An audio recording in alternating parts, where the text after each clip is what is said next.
We had a couple people tweet me and write in the chat a little bit late that they wanted me to keep going. So I'll wait for some of you guys to get here, and in the meantime, we'll just mess around in this game. I'm gonna flip the defense here.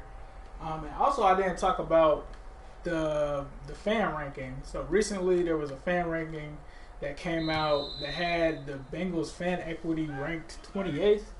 Now, this is somewhat misleading because basically it makes it seem like we have some of the worst fans in the NFL, but a lot of this is actually based off of fan spending, which is not accurate at all in my opinion.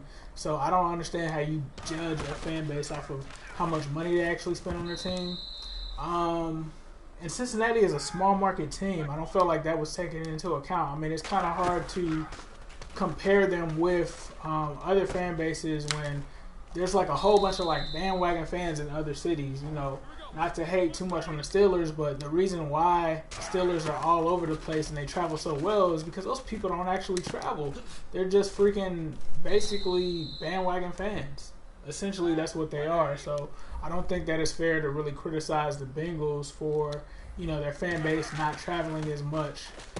That's just really not cool, essentially. And I don't think that that's pretty accurate. So yeah, they were 28th, and I think they were right next to the Jaguars and stuff like that. So yeah, kind of weird to see the Bengals, you know, ranked that way. I wasn't surprised though, because like I live in Florida, and you know, being in Florida, like you don't really run into Bengals fans like that. You'll run into Steelers fans, you'll run into Cowboys fans.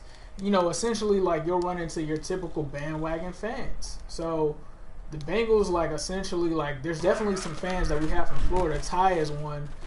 Ty is actually on here a lot. He's one of the few and far between, like, Bengals fans that are actually from Florida. Most people that are Bengals fans usually have ties to Cincinnati some type of way. Like, they either watched them back in the day, they lived in Cincinnati at one point.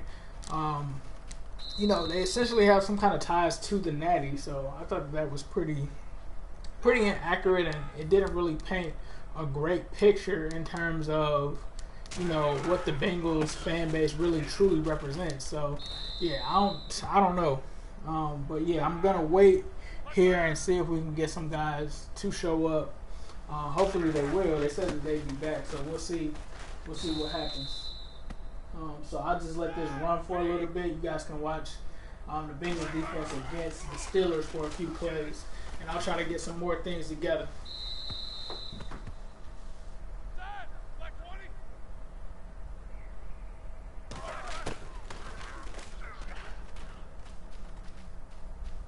You really can't let Big Ben take off like that, though, bro.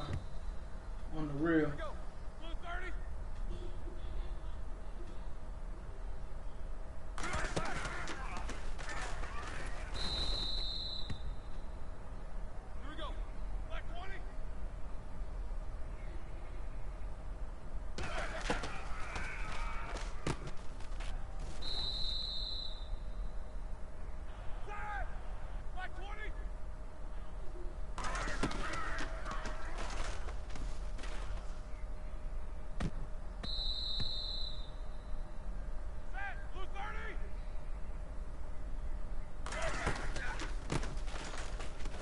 Hey, what's up? Who just joined? Whoever just joined, send me a comment so I can see who it is.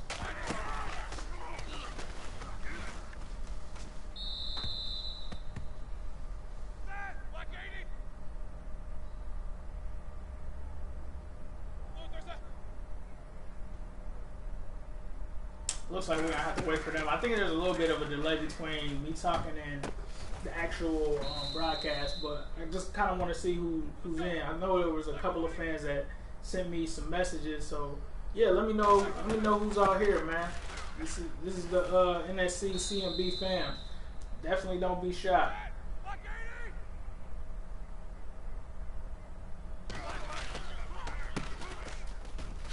Hey, what's up? What's up, USA Life Hacker? Hey, what's going on, man?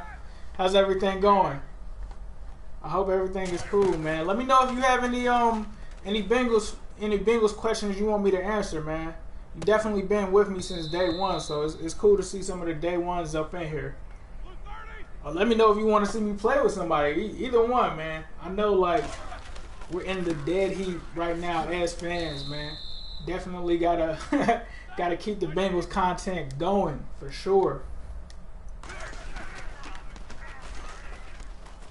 Woo, Drake Kirkpatrick with the sack on that play. I think we had a couple more fans that said that they were gonna make their way through here. Man, AB, sit down. Sit down. Lifehacker, if you had a chance, man, let me know.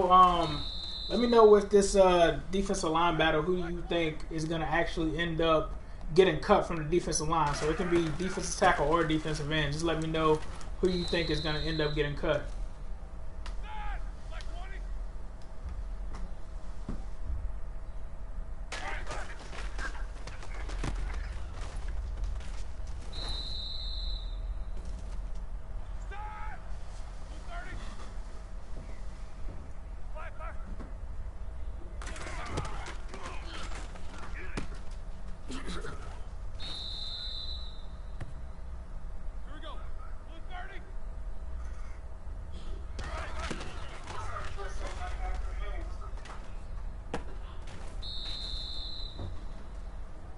Oh, we got a second person in here, man. Hey, let me know who it is. Let me know who just joined us. And if you have a question, man, hey, don't feel shy. Go ahead and put it out there. This is what I'm doing it for. I want to hear from the fans, man. I want to hear what you guys want to know about. I want to see what you guys want to talk about.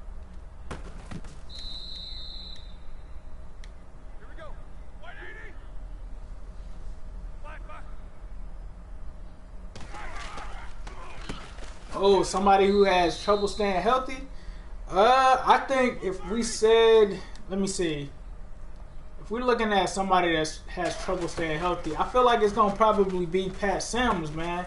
Maybe Pat Sims. Brandon saved his life. Marcus Hardison, obviously he hasn't been able to stay healthy for the last couple of seasons. He showed a little bit of promise, last preseason and preseason before that, but yeah, I think that's definitely a possibility. Hold on, let me pull up these defensive line. I hope you guys don't mind me pressing pause. Let's take a look at the D line real quick. I showed it in my first one, but I don't know if you guys were fully there to see it. So let me see. Somebody that can't stay healthy. Michael Johnson usually stays pretty healthy.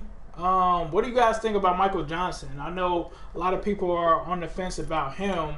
I don't see us really cutting him just because, he's like that solid veteran and he's a good locker room guy, and I think they like what he brings to the organization. It's almost kind of like the Robert Geathers thing, but I think he's definitely more talented than Robert Geathers.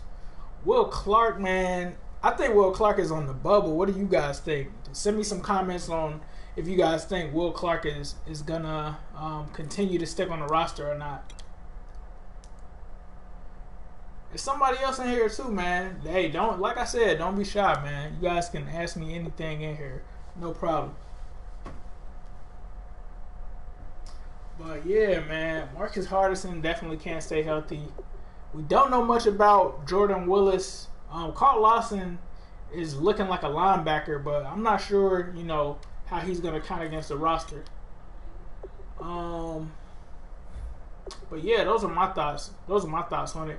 What do y'all feel about, or how do you guys feel about them saying that the Bengals have the 27th worst, or we're ranked 28th in the NFL in terms of being a fan base? I don't feel like those numbers are legit.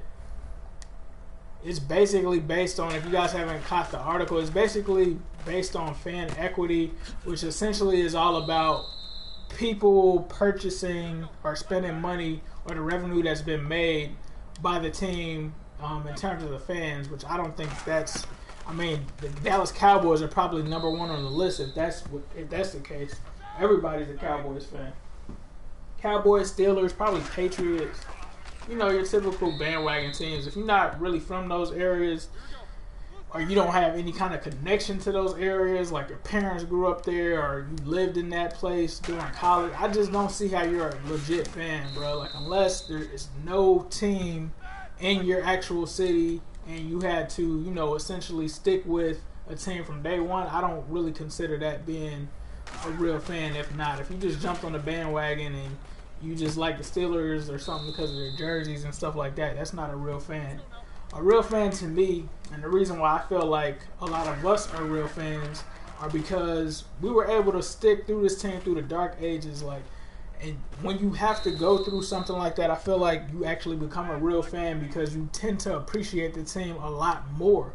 I feel like you have war wounds. Like, we all remember John Kitna, we all remember Achilles Smith, we all remember David Klinger. You know, that's a little bit ahead of some people's time. But I definitely remember Achilles Smith and Gus Farrat. I definitely remember those years. I remember when going 8-8 with the Bengals was like us making the playoffs. Oh, appreciate it, man. I don't want to cuss on here, but you ain't definitely appreciate it, man. Speaking the truth, yeah. Hey, you ain't, man. Let me know any questions that you want to know about the Bengals, man. Send me something that you want either me to get my perspective on or something else. Lifehacker says, I don't know, man. It makes me mad how people were bashing Dalton and still are, and right after the draft, our fans were trashing the players we drafted. I agree, man. Sometimes our fans are tripping. I mean, now let's look at what Andy Dalton has done, right? And you guys have probably more than likely, if you're subscribed to this, you've seen my whole spiel on why Andy Dalton has been better for us than Carson Palmer was. And it's crazy to me that a lot of people, oh my God, that is not cool, bro. That is not cool. It's not cool to me that a lot of people trash Dalton, man, because look at what the guy has done. You know, the only thing that you can really say about Andy is his playoff record, right? But when you really look at it, yeah, you know, him coming in as a rookie, did we really expect him to win a playoff game off rip? No. I don't think anybody really expected any quarterback to come in and do something their rookie year. They always get a pass on the playoffs. You look at the other year, which I'm not gonna lie, I was one of the people that was honestly upset too with the Indianapolis Colts game. But when you think about that, like, no AJ Green, Jermaine Gresham decided not to play. You really only had Mohamed Sanu.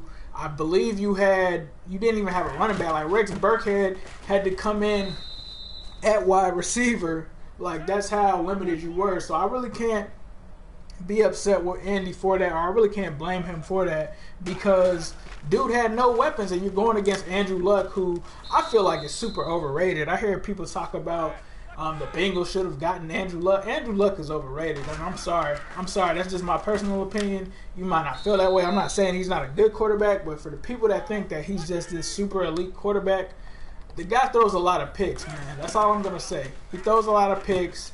A good friend of mine who is a Tampa Bay fan thinks the guy's overrated too. He pointed out that Matt Hasselbeck one year, where the guy was backing up Andrew Luck, they were better under freaking Matt Hasselbeck than they were under Andrew Luck. But anyways, back to the point. Andy Dalton is a good quarterback. He does what he's supposed to do. You look at 2015, man, and I hate that people are always like, Andy Dalton, you know what kind of quarterback he's going to be. He has a ceiling. You know, we essentially don't think he can be better than that ceiling. Then what happened in 2015 then? What happened in 2015? Because I had never seen Andy look like that before. And you're talking about him having more weapons now? And then a lot of people talk about last year. They want to trash Andy for last year. I mean, man, if you know anything about football, you cannot do anything without an offensive line. And you're talking about a guy that threw for 4,000 with a bad offensive line while getting sacked, 40 times, coming back off of injury, playing with wide receivers that he hadn't even thrown to before, like Tyler Boyd, who essentially was like super worn out from being a college player and then immediately having to jump into the NFL.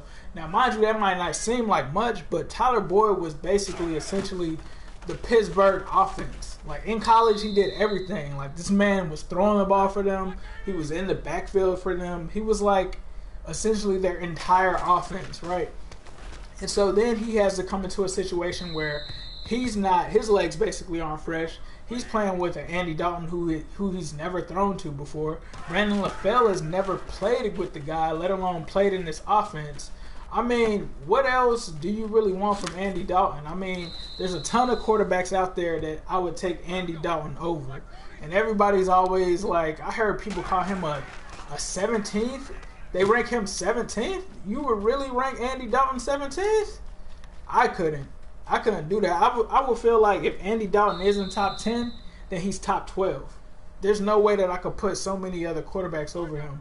He doesn't turn the ball over like that. The only time that I've had gripes with Andy was when he turned the ball over.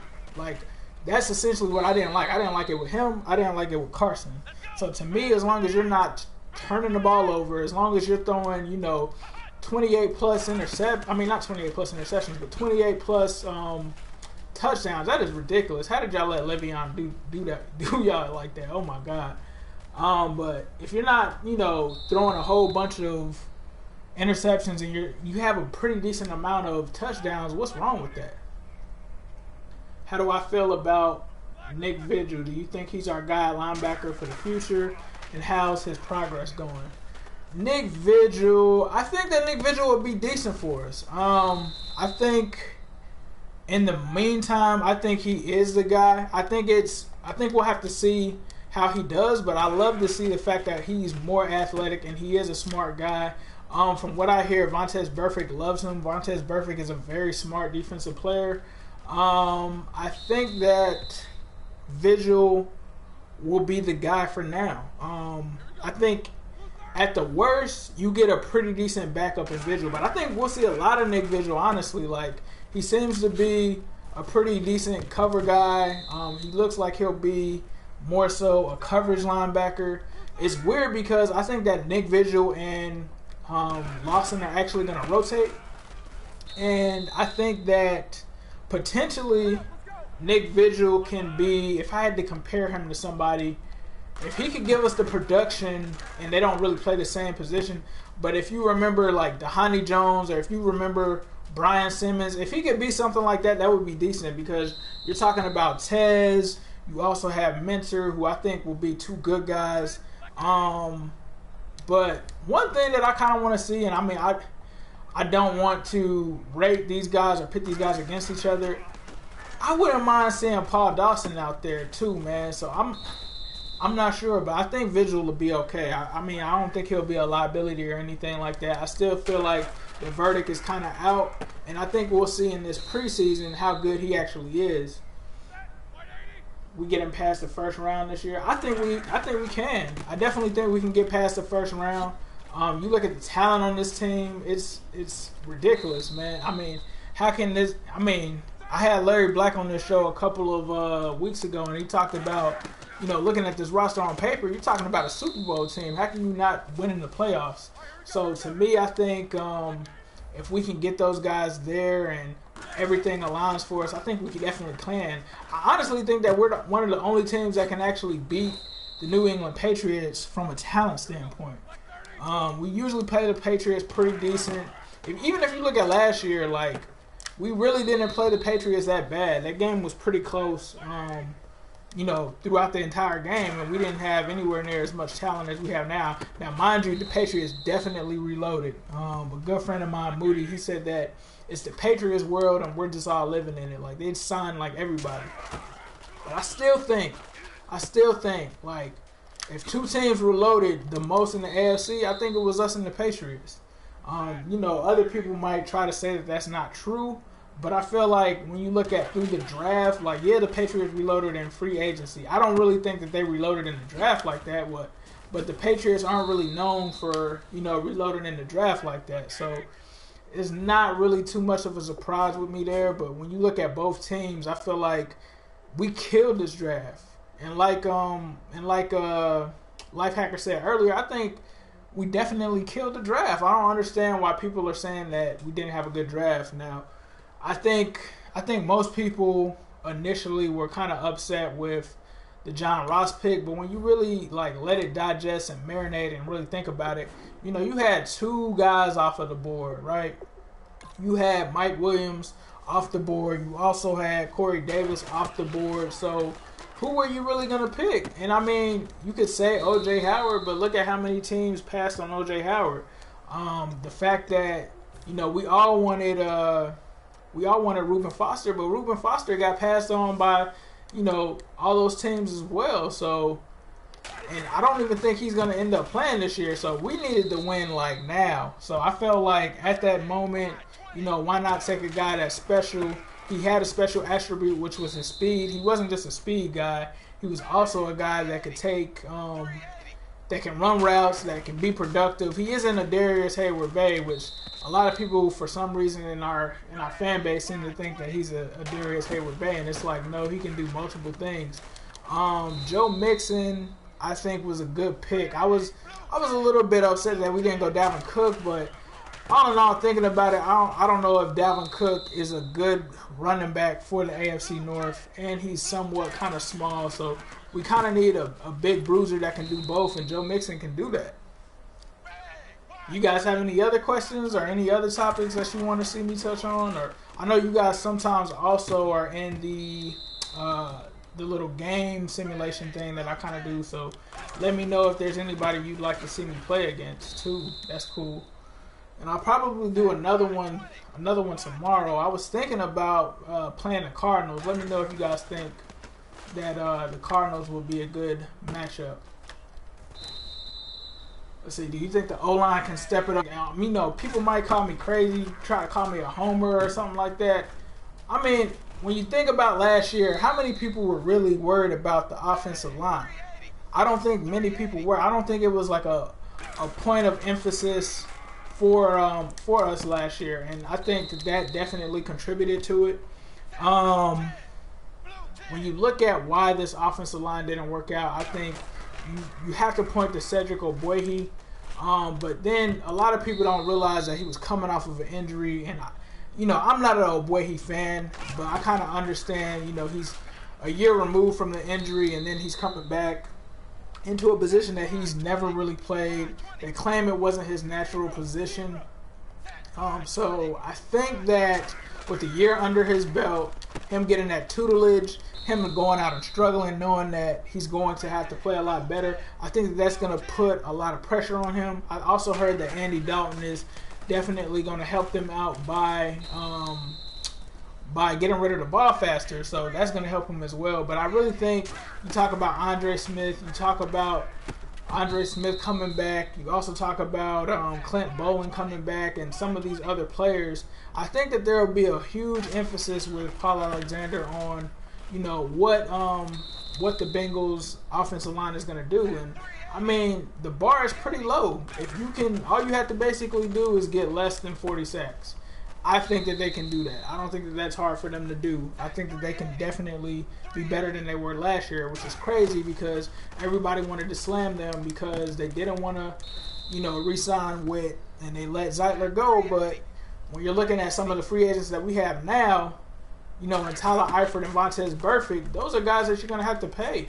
So it's like, would you have wanted to keep Witt over Vontaze or Eifert? I'm not sure that I could do that. And, I mean, a lot of people are worried, but I've heard other podcasters say, this is a team that has two guys that were very high picks at tackle. Even though I feel somewhat optimistic, I feel like the jury is still out on Jake Fisher and Cedric Ogbuehi. But hopefully, Lifehacker, I hope that they definitely can step it up this year, because I don't know if you guys watched that season simulation that I did on my channel. The offensive line was basically horrible, and that led to us, and injuries as well. I won't just put it on them, but that led to us having a 7-9 season. And everybody knows that this is all going to be on the offensive line. So I think Paul Alexander will get it right. Is there anything else that you guys want me to go over?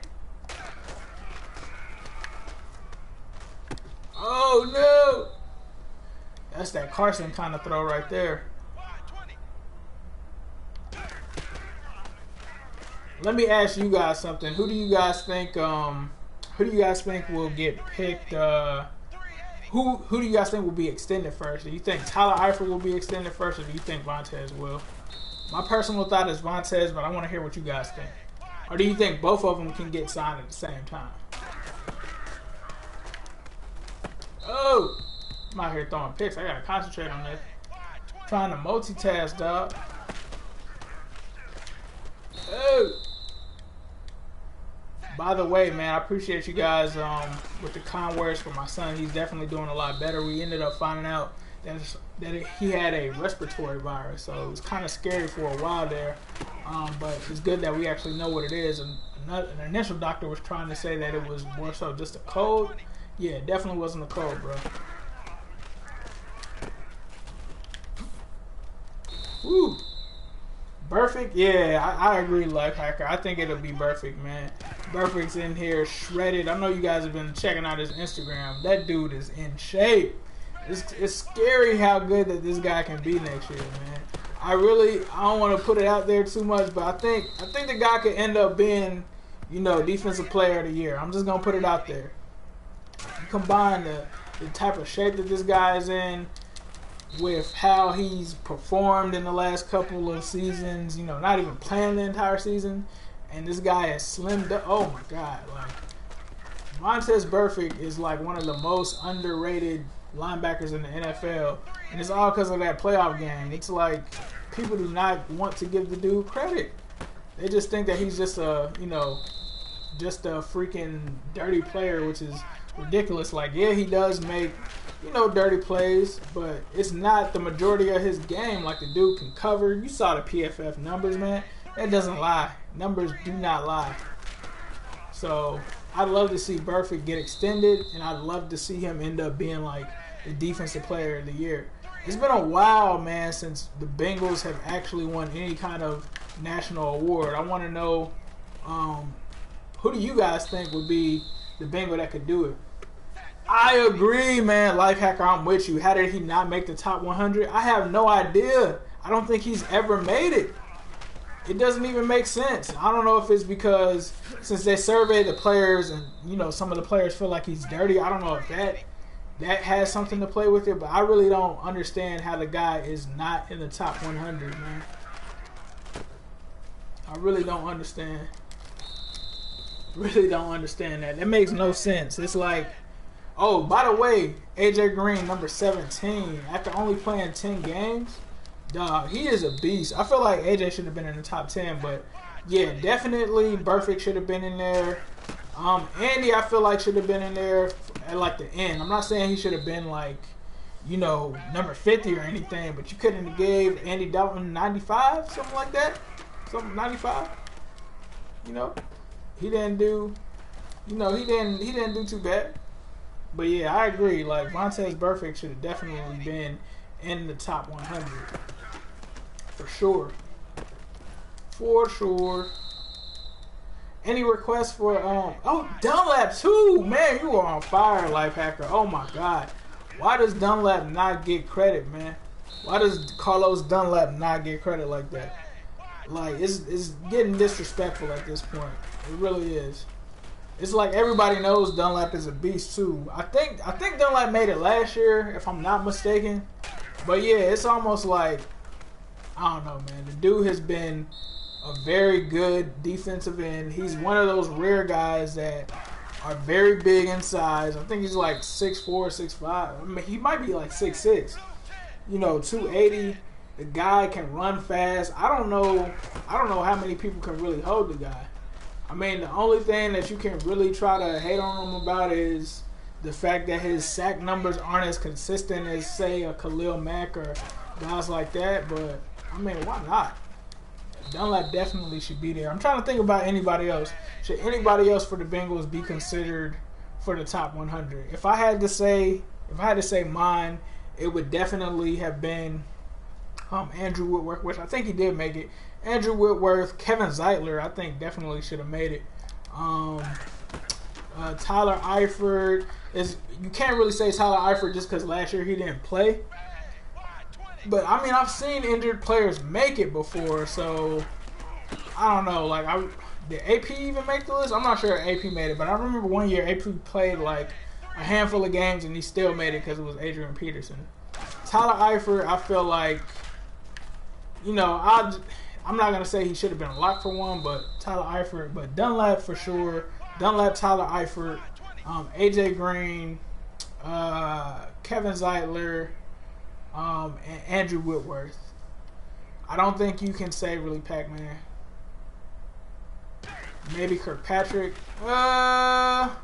He had a decent year. I don't know if it would be top 100, but Kirk definitely had a decent year. I think that he had a better year than Pac-Man, but you know, depending on who you talk to, you never know. I think that he had a better year than Pac-Man last year.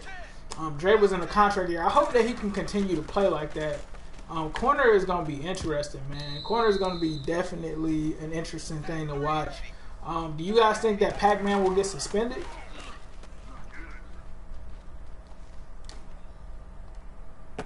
Woo! John Ross. Yeah, let me know if you think Pac-Man will get suspended, though. Like, I don't know. I'm kind of on the fence about it. I don't know how Goodell is going to treat this, man. I really don't. And if he does, what do you guys, if Pac-Man does face a suspension, do you guys really think that Darqueze Dennard is going to do a decent enough job? Woo, John Ross! Oh, he intercepted it. I don't know, man. I used to be a Dennard guy, man, but he's kind of. Yeah, I'm surprised too. I think that he should have been suspended, like Hacker. I'm surprised he hasn't been suspended yet either. It's like the longer it kind of drifts out of there, the more I kind of think that he might not get suspended. But it seems like the Bengals are ready to definitely handle a Pac-Man suspension. Let me ask you this: if he does get suspended, oh, I shouldn't have showboated. If he does get suspended, who do you guys think will replace him? I think it'll be Darqueze Dennard, but I really feel like it should be William Jackson III. If it was me, it would be William Jackson III. I mean, me personally, I would probably trade Darqueze Dennard, honestly, and see what I could get for him. Maybe like a third rounder or something like that. Because, I don't know, man. I feel like even though the dude has only made like one play, Kivari Russell has done more than Darqueze Dennard has. And I feel like it's crazy that Kivari Russell is, you know, possibly on the line to not make the team. I think that the guy was really good. I think that he was a steal for us. I feel like he's played a lot.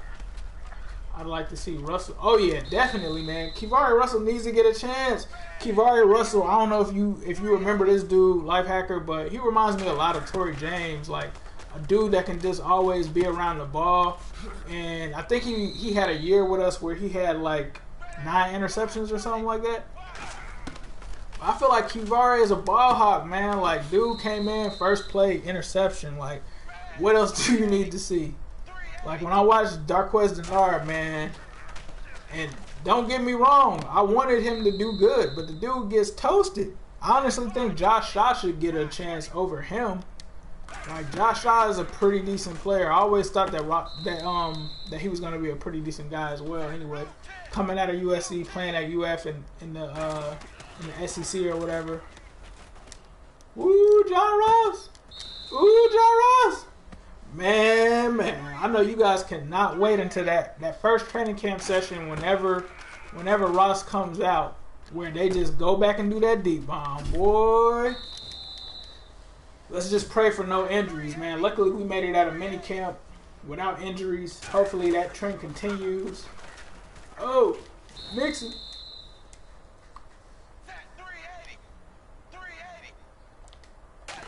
I don't know if you guys were listening to my last show, but there was a Bengal player messing with Jeremy Hill about Mixon taking this spot, man. I think Jeremy Hill is going to be on fire this year. Do you think letting Reggie Nelson go was a mistake as of now? Yeah, I definitely think that it was. I don't know what happened with that situation. Because Pac-Man Jones recently had his training camp, and Reggie Nelson was actually there if you've been watching him on Instagram. And Reggie Nelson is interesting. I got a feeling that Reggie Nelson could be on his way back to Cincinnati in like a year. Mark my words, I think that he could be back. But I think as of now, it was definitely a mistake. When you watched us last season, it was just like that Reggie factor was gone. Like anytime we played the Steelers, you could expect a Reggie Nelson interception. It was almost like he was one of Roethlisberger's receivers, right? It was just like you just expected it. And I mean, when I caught some of the Raiders games, because like when I play fantasy football, I would see the Raiders games, he would be making those same kind of plays for them. I'm talking about at the end of the game-winning interception to basically seal the game. That's what he was doing. So I think we definitely missed him, man. Sean Williams, to me, the verdict is still out on him. They actually had to switch him to, strong safety because he just really couldn't handle that. He just really couldn't handle it. Like, I don't know what that was. But I think we definitely missed Reggie. Reggie was one of my favorite Bengals too, man. You talk about one of the all-time steals in a trade. Now, I mean, it depends on what Reggie was asking for, but I think his agent, from reports that I read and things that I heard from like Dave Lapham and everything, they said that his agent messed everything up. So I think that he should have stayed. We did sign Sean Williams. Basically, it was kind of like a Dunlap deal when Michael Johnson left a few years ago. And Dunlap decided to take the deal that he didn't want. That's essentially what kind of happened, apparently, with the Reggie Nelson thing, which I don't think that was a bad deal if they offered him that. But yeah, man, I definitely wish we still had Reggie Nelson for sure. Hopefully Sean Williams will do his thing this year, but hopefully we'll see Reggie back next year because they obviously in Oakland drafted Obi Melifonwu. I don't know how to say the guy's name, but the writing is on the wall that Reggie is about to get replaced in Oakland. So whether it's this year, next year, I mean, if Obi has a good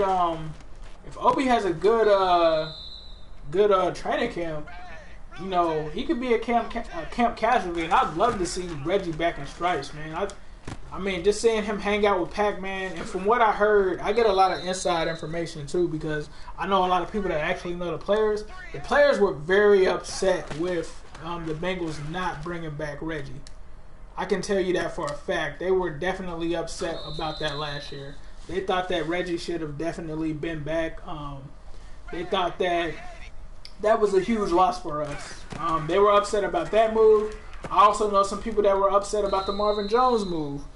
Now, the Marvin Jones move, there's a lot of stuff that I know about the whole Marvin Jones situation. I'm not going to put it all the way out there, but him and Pac-Man, I will put this out there. Him and Pac-Man kind of got into it a little bit after the 2015 playoff game in the locker room. So I'm not sure if that played a role in him leaving as well. Do I think that Tyler Croft will step it up this year? Good question, Life Hacker. I think he has a chance. I wasn't, if you've been listening to me for a while, I really wasn't big on Tyler Croft. I was kind of mad actually when they drafted him. But I think from what I've heard, Andy Dalton's been going to him a lot. I think that Croft could potentially be like a secret weapon. Obviously, they feel like he still has something to provide for the team. I think he's a good dual threat guy. But I don't know if Andy Dalton was just hitting the guy up because he's never really thrown to him before, or if it's, he's a secret weapon and he's always open. I mean, I would understand why he's always open too when you're playing with a John Ross, AJ Green, other guys. But to be honest with you, I'm more of a Uzomah guy. I'm definitely a CJ Uzomah guy. And it's crazy because I was mad when we drafted Uzomah too because I didn't know who the guy was. But I think Uzomah has a lot of potential. He had some key drops last year. But I think that Uzomah can definitely do his thing. Now, another thing to think about is Mason Schreck has been inserted now too. And I think Marvin Lewis said that he's had a pretty decent mini camp and everything like that. Is he going to be somebody that can possibly challenge one of those guys? I don't know. But I think Croft, depending on how his preseason goes, definitely can be a guy that can come in and do his thing. You know what? I feel like putting some rookies in. But yeah, I appreciate the questions, man. I like doing it this way and hearing what you guys have to say because this is pretty dope. I know that this is my first time doing this, so hopefully it'll grow. But what do you guys think of this format? Let me know. Let me know some comments on there on how you think about this format and me using it. You think that this is cool, or would you like to see like the audio only kind of stuff? Obviously, we're gonna keep John Ross in. Let's just play around and say that AJ Green gets hurt, and we're gonna put in Josh Malone. Definitely can't make no one. Let's put John Ross up there. Let's put Josh Malone in. Let's just see what the future looks like.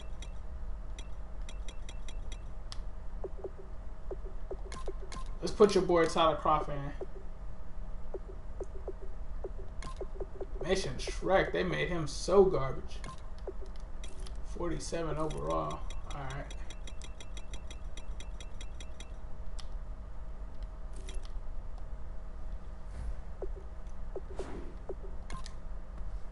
Oh, if you guys didn't catch it, who do you guys think from the wide receiver core will get cut this year? Do you think Alex Erickson will? Do you think, Cody Core will?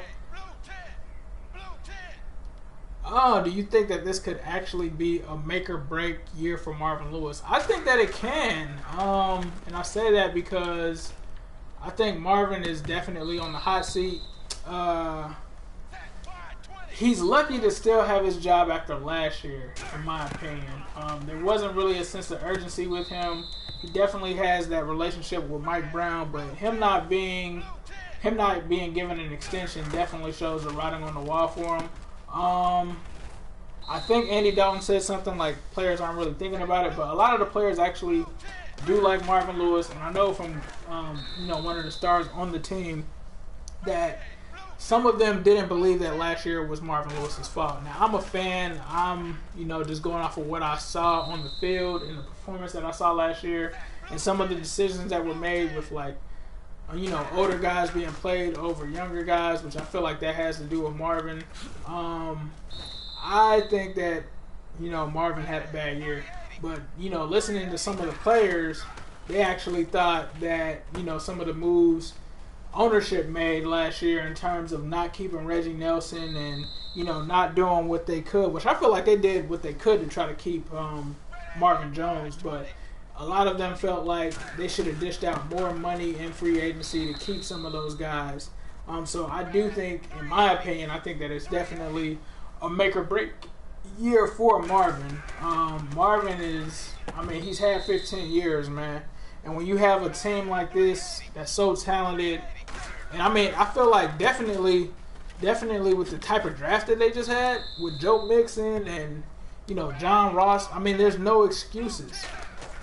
So yeah, I think this is definitely a make or break year for Marvin Lewis. He definitely has to come through this year. I don't think that there's going to be any kind of exception for that. And if they come out and struggle, it's possible that Marvin could be let go earlier. I take that back. I don't think Mike Brown would fire Marvin Lewis mid-season. I don't think that would happen. He has too much respect for him. And, if that did happen, I don't know where the Bengals will go in terms of their coaching. I don't know if Paul Gunther would take over. They seem to like a internal succession plan, but it's like everybody's job is on the line because if Marvin Lewis does go, does his staff go with him? What happens to Ken Zampese? What happens to Paul Alexander? That stability factor would definitely be gone.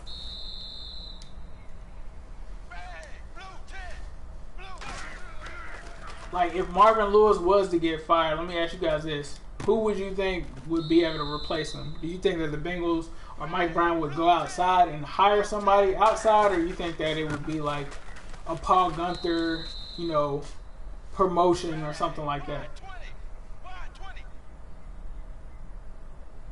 If he leaves, who do you think can replace him?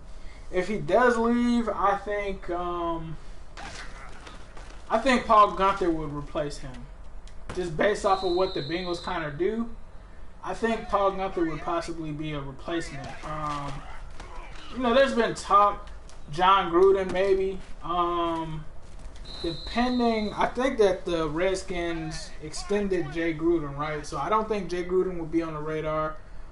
Hughes up in Cleveland, and I don't know how much what Mike Brown really thinks of Hughes, because he wasn't really ready to put that stipulation in of the coach and waiting thing. So I'm not sure. If I had to take a guess, though, I'd say Paul Gunther. But will Paul Gunther leave? If Paul Gunther left, it gets tricky. It gets tricky. I really don't know outside of Paul Gunther.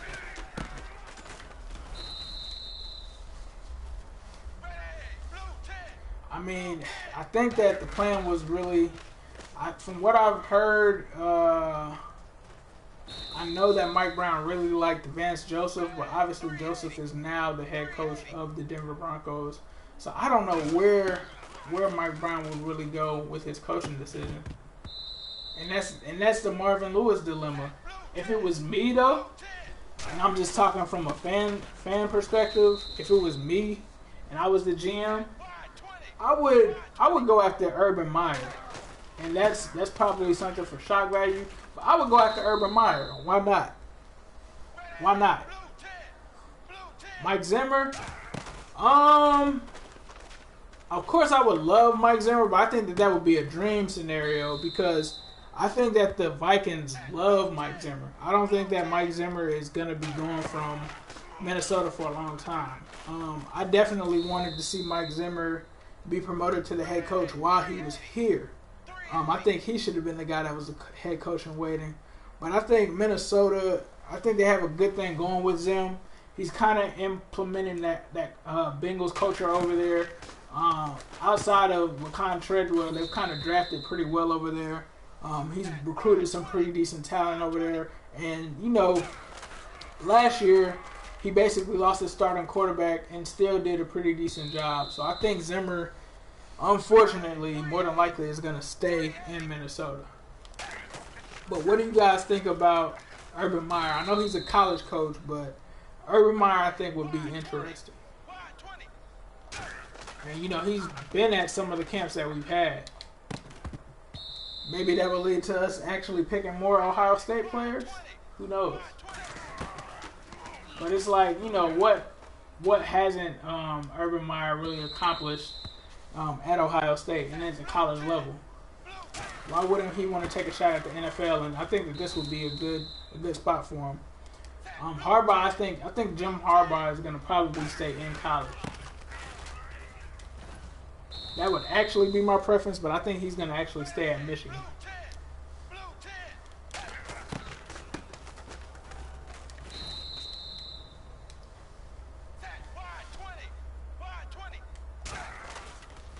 Ooh.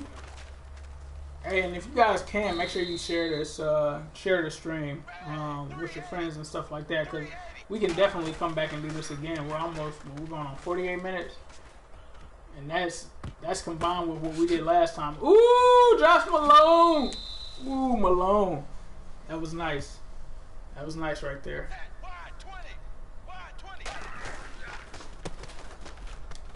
But yeah, man, if that's it, I appreciate you guys coming and dropping these questions off. I know you guys had hit me up on the last stream and told me to come back, so I'm glad I did, because we got to touch on a lot of topics for sure. But let me see. USA Lifehacker says, I don't think so, honestly, because he turned down the Browns head coach job.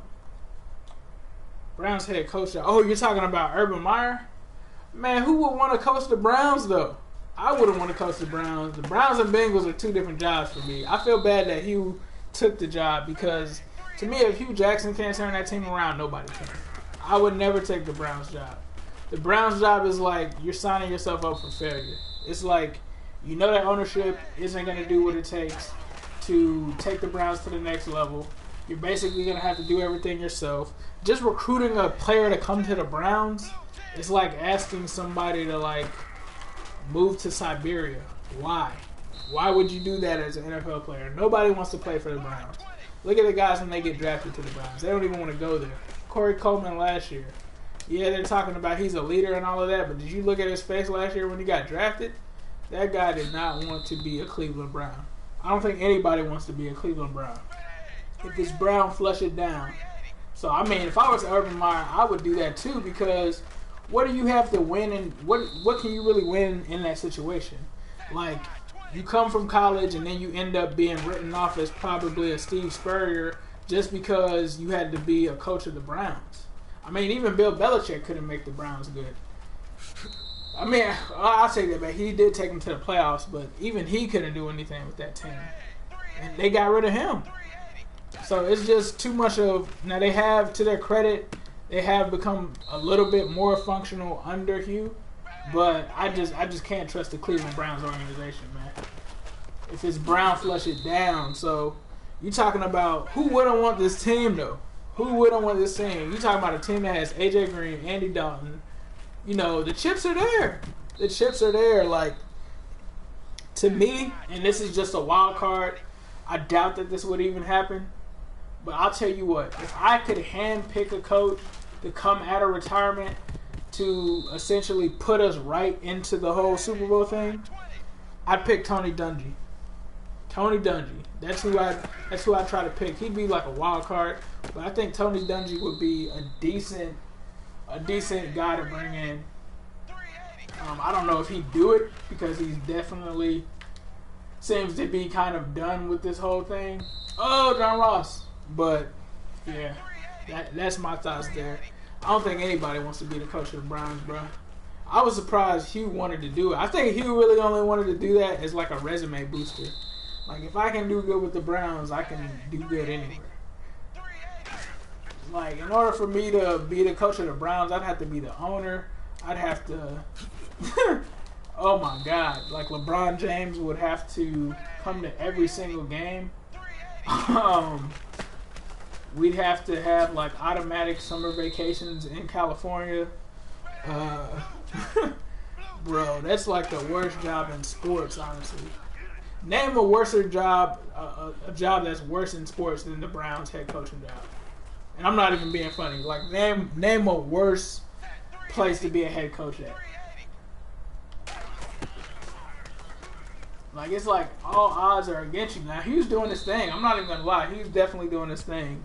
He's getting players to buy into, you know, being there and stuff. But, man, if Hugh can't do it, whew. I don't even think Colin Kaepernick would want to play in Cleveland. And he doesn't even have a job right now. Like, they'd have to pick somebody like that. They'd have to, like, Slim Pickens in Cleveland, man. Slim Pickens. I'm sorry, I just kind of unloaded the clip on Cleveland there. Cleveland. Fun times in Cleveland today. Cleveland.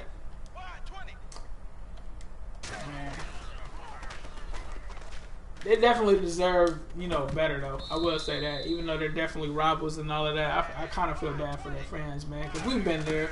You know, you definitely have to, you know, somewhat relate to them because the Bengals in the 90s. But we've been spoiled recently with, you know, with winning seasons. You know, we went 7-9 last year, but that was the first time in a while. First time in a while. Mason Shrek is super slow. I don't know how accurate this one is. But yeah, man, once again, thank you guys for tuning in. I really enjoyed doing this Q&A session. You know, even if you guys don't want me to do Thursday podcast like this, I definitely want to make this an official segment. Even if 2 people show up, it doesn't matter, man. Just spread the word. I'm pretty sure we can get this to crank up to even more. But USA Life Hacker and You Ain't, I appreciate you guys coming out, sending me some questions. I really enjoyed talking with you guys tonight. We can definitely do this again. I know that I'll always see you guys on the simulated games and everything like that. But for 49ers. Ooh, you think that's a worse? You think that's a worse job? I can see where you're coming from there. They're definitely in turmoil. But this is the thing. If there's one thing that the 49ers have going for them, is that they have the prestige. Woo! Josh Malone. Is that they have the prestige, you know, and they come from a franchise that did win Super Bowls in the 90s. And they were a team that, you know, I think 5 or 6 years ago they were just in the Super Bowl. So it's definitely a tough job, but at the end of the day, you can live in California coaching for the 49ers. So that's one aspect versus, you know, you living in factories in Cleveland. So, but yeah, I agree. That's definitely not a great coaching position to want to have right now, especially with how the stuff went down with Harbaugh and the backstabbing and all of that. But I really think that John Lynch might do a good job there. I think a lot of people are kind of sleep on John Lynch, but I like what he did, especially in the draft. But yeah, man, I'm going to go ahead and sign out here. I enjoyed doing this. Make sure you guys subscribe. Make sure you subscribe to the YouTube page so you can definitely be in the running for that Ocho Cinco autograph. And I will be uploading this to iTunes for the iTunes family. If you want to check out some of this stuff, man, check us out on YouTube, or you can listen to the show. Either one. Either way. But if you want to be a part of the party, make sure that you definitely check out the YouTube page. I do this in all forms of media, so I don't know if you guys know about DJ Academics, but I'm trying to be the DJ Academics of the Bengals. So I'm trying to hit the podcast waves, the YouTube waves. We're trying to hit every wave. We're trying to hit every wave with this content for the fans. For the fans, you know, from the fan. You feel me? But as usual, I'll leave you guys with a who day, all day, every day, and especially on Sunday.